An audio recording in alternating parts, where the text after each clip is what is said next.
Samantala sa iba pang mga balita, ipagbabawal na ng mga lokal na pamahalaan ang mga e-bikes at e-trikes users sa mga national roads. Ito'y kasunod ng mga insidenteng kinasasangkutan ng mga ito pero sabi ng Pangulo, huwag madaliin ang pagban sa mga ito. Si Chris J. Lopez magbabalita.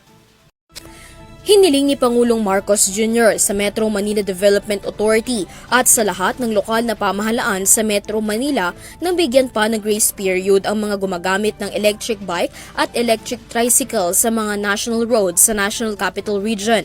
Base sa naging post ng Pangulo sa kanyang X account, sinabi ni Pangulong Marcos na kailangan pa maglahad ng mga impormasyon kaugnay sa pagbabawal ng mga e-bike at e-trike sa kalsada. Subalit nilinaw naman ni Marcos na mananatiling ban ang nasabing sasakyan sa mga piling lansangan base na rin sa rekomendasyon ng MMDA sa ilalim ng MMDA Regulation No. 24-022 Series of 2024. Base na rin sa kautusan ng Pangulo, hindi muna mapapatawan ng pagmumulta, bibigyan ng tiket at pag-impound ng mga e-trike.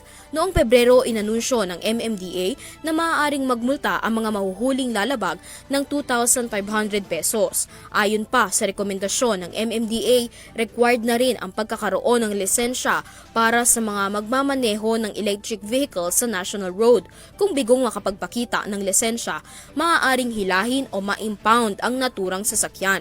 Nauna nang nilinaw ni MMDA Acting Chairman Attorney Don Artes, hindi nila tuluyang binaban ang paggamit ng e-bike at e-trike. Nais lamang nila na magkaroon ng maayos na regulasyon at upang maiwasan ang mga aksidente na sangkot ang e-bike at e-trike. Noong 2023, nakapagtala ang MMDA ng 554 road crash incident na sangkot ang mga electric vehicles.